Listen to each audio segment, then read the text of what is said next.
Bonjour à tous les amis, aujourd'hui je vais vous présenter un rapport de bataille opposant War Machine à Horde, en l'occurrence la faction Khador opposée à la faction Légion d'Everblight représentée par Zorcha Commander et Rias. Les deux joueurs vont s'affronter sur le scénario Supply and Demand, c'est-à-dire que la grande zone située au centre de la table, qui fait 12 pouces de diamètre, peut être dominée ou contrôlée. Il y a exactement un objectif par joueur à sa gauche. On ne peut dominer la zone que si l'objectif adverse ne se trouve pas dans la zone de contrôle de votre caster. En Cador, donc la liste d'armées est très simple. Commander Zorcha, c'est-à-dire la version Prime, avec son feed tout à fait sympa qui lui permet de rendre stationnaire tout ce qu'elle voit dans sa zone de contrôle. Son battle group sera composé de Beast 9, qui est son jack personnel avec un imprint fort intéressant, un destroyer, c'est un petit peu de tir de loin, et bien sûr le petit Wardog, car un joueur Khador ne sort jamais sans son Wardog. Au niveau des unités, nous avons de la Winter Guard en max, c'est-à-dire 10 figurines. À l'intérieur, on y ajoute l'attachement NUA, c'est-à-dire pour avoir Bob and Wave pendant le tour, l'unité gagne 2 en défense, et 3 roquettes, histoire d'avoir un peu de tir de loin à po 14. Le tout est suivi par le Kovnik Grigorovitch qui va vous leur donner TOF tout au long de la partie, et en fin de partie, quand c'est nécessaire, Force the Motherland, histoire d'avoir un dé de plus pour toucher. Et bien sûr, le Khador va ajouter l'unité favorite des Khador que l'on voit tout le temps, les Doom Reavers. La liste Everblight sera quant à elle un petit peu différente, donc on aura Ria Sigil of Everblight, le petit ninja avec seulement 5 de furie et 2 sorts à upkeep. Elle sera aidée dans son battle group par un Raik pour traquer les solos, un Shredder pour obtenir le ténacité, Typhon parce qu'il est nécessaire pour atteindre le tier 4, et le Naga Light Lurker, parce que je ne sors jamais sans mon Naga. Dans la liste, vous aurez 6 Swordmen et l'UA. L'UA est gratuite avec le tier 4. Les Ogrun Warmonger par 3, les Ogrun Warspear par 3 avec l'UA. Ces 3 unités étant nécessaires pour atteindre le tier 4. Et une niche Shepherd. Je rappelle que le tier 4, ça va permettre donc à l'UA d'être gratuite, à toute l'armée d'avoir Stealth au premier tour, et de donner Advanced Deployment aux Ogrun Warmonger. Pour le déploiement, le jet d'initiative a été gagné par Everblight, donc le joueur Everblight choisit de commencer la partie, et le joueur Khador choisit son côté de table, c'est-à-dire le côté où il n'y a pas de maison pour le déranger. Au tour 1, les Everblight commencent. Rias lance Dash, histoire de faire courir encore plus rapidement toutes ses unités. Le sort Occultation a commencé sur les Swordmen, et Typhon a hérité du sort Rapport. Typhon se déplace et se met Excessive Healing, et tout le reste de l'armée court. Donc c'est assez simple pour un tour 1. Le tour 1 des Khador est tout aussi rapide, course des Doom River, tir du Destroyer sur les Ogrun, il a oublié qu'il était Stealth, et oui, toute mon armée avait Stealth au premier tour, donc il ne fera pas grand chose. La Winter Guard se déplace et se met Bob and Wave pour avoir le plus de défense. Zorcha se place quant à elle derrière son Destroyer, derrière le petit muret.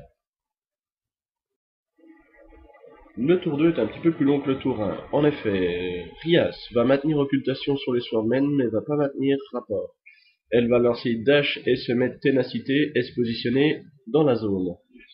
Les Warmongers vont être aidés du Naga et du Raek pour mettre fin à la vie des Doom River. Effectivement, c'est une menace assez grande sur notre flanc droit, qui va permettre ainsi à mes Ogrun Warmongers d'être en position pour menacer la Winter Guard. Les Warspear vont quant à eux charger via un assaut Beast 9 qui était sa proie.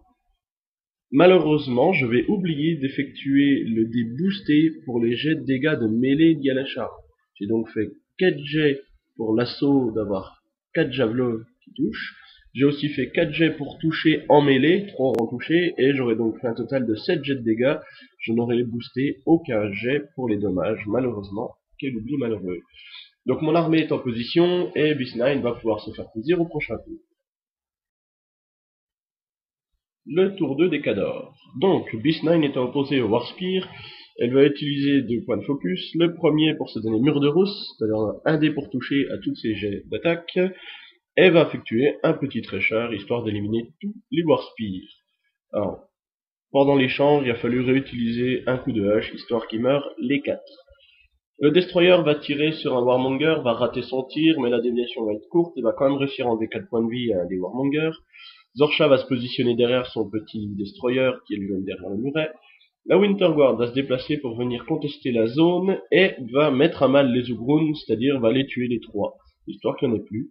Et le Kovnik va lui donner Tough et Fearless, comme d'habitude, à ses Winter Guard. Le tour 3. Le tour 3 va voir le feat de Rias apparaître. Étant donné que je ne l'avais jamais joué, j'ai voulu tester ses compétences. J'ai donc fait charger la Winter Guard. Malheureusement, le Tough aurait été très pratique car elle aura, avec toutes ses attaques gagnées grâce au feat et ses propres attaques à elle, elle n'en tuera qu'un seul, les autres vont réussir leur Tough. Puis, grâce au sprint, va se placer sur la colline. Les Swarman vont ensuite charger donc le Beast 9 et faire 9 dégâts en une seule charge. Va chercher Zorcha mais rien lui faire et charger la Winter Guard. Donc une partie de la Winter Guard va se faire éponger par les Swarman. Ensuite le Abbot, le champion et le Raik vont également se positionner sur la colline pour cacher Riaz du mieux qu'ils le peuvent afin d'éviter le feat de Zorcha.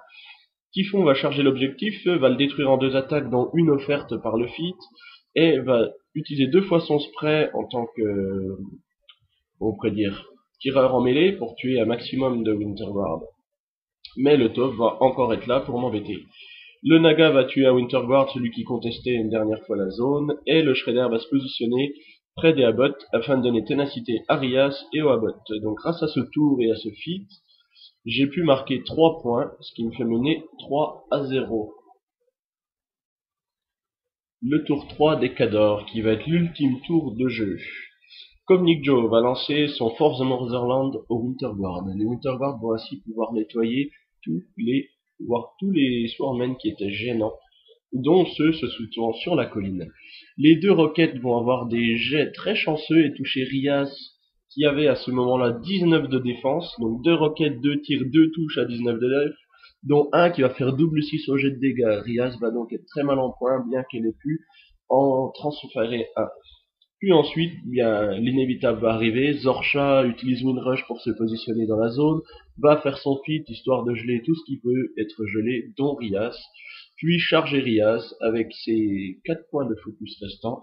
Et vous vous en doutez, quand Zorcha charge quelque chose qui ne peut plus bouger, bah c'est plus facile, ce qui entraîne le KTC. Victoire Cador. Alors, le débriefing. Vous avez pu voir, le Cador a emporté. J'avais assez l'avantage sur la partie car il a été très surpris par le déploiement lancé de Warmonger et le style ce premier tour, donc j'ai pu vraiment bien me positionner en avant et le forcer à rester retranché et à devoir m'attaquer de loin. J'avais la grosse pression sur les objectifs ainsi que sur la zone.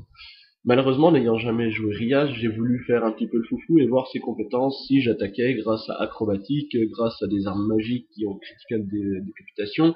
Bon, j'ai pas sorti de critique donc il a réussi d'étoffe. Et après, en me repositionnant, j'ai fait tout mon possible pour éviter Zorcha. Malheureusement, c'est pas possible. Donc en fait, en faisant mon feed, j'aurais dû rester positionné dans la zone, mais très près de chez moi, histoire que la contre-attaque de Zorcha ne lui permette pas de killer Riaz. Bien sûr, il aurait fité pareil, il m'aurait enlevé énormément de choses. Mais il m'aurait resté mon Typhon. Lui, il lui aurait resté Zorcha et 2 Jack. Il ne tenait plus qu'à moi de marquer 2 points et de menacer Zorcha, car la position de Rias, qui a 7 de mouvement avec son petit spell qui lui permet d'avoir plus 1, donc ça fait 8, une charge ça fait 11, plus le reach à 13, c'est-à-dire que la moindre élément qui venait contester la zone allait mourir le tour d'après, aussi bien soit par Rias, soit par Typhon, ce qui aurait pu me donner la victoire. Donc de manière générale, je ne sors pas Riaz contre Zorcha de manière habituelle, je sors plus PVL qui est beaucoup plus efficace. Mais bon, je teste, et ça a l'air de fonctionner. Donc voilà les amis, j'espère que cette partie vous a plu, et je vous dis à très bientôt pour de nouvelles aventures dans le monde de War Machine. Bonne journée!